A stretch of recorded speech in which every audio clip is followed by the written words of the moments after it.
সুরঞ্জন, আমি তোকে ছাড়বো না। সুরঞ্জন, তুমি আমাকে বেশি ভালোবাসো না তোমার দাদাকে? অবশ্যই দাদাকে, কারণ ছোটবেলা থেকে দিন রাত এক করে দাদা আমাকে লেখাপড়া শিখিয়েছে। একটা চল, তোর বাকি গল্পটা থানায় গিয়ে শুনবো। বৌদির সঙ্গে নোংরামো করে তাকে খতম করে এখানে এসে প্রেম করছিস? ওকে ছেড়ে দিন, ও কিছু করেনি, ও সকাল থেকেই আমার কাছে। ওই গৌকে নিজের চোখে সব দেখেছে। দাদা অফিসার নিয়ে যা নাকি। এই চল, আর আপনি আসুন, পোস্টমর্টম হয়ে গেলে বডি নিয়ে আসবেন। এই গগিয়ে তো আনন্দ পাচ্ছে কেন? আয় আয়।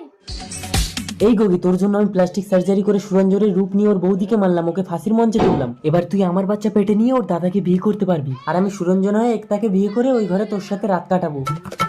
সুন্দর একটা ভিডিও বানালাম। আমাকে মেরে কোনো লাভ হবে না, অলরেডি ভিডিও পুলিশের কাছে পৌঁছে গেছে। এসব ক্রিমিনালদের আমি ডাইরেক্ট এনকাউন্টার করি। নিয়ে যান এটাকে। দাদা এই চলো। সুরঞ্জন আহ আহ।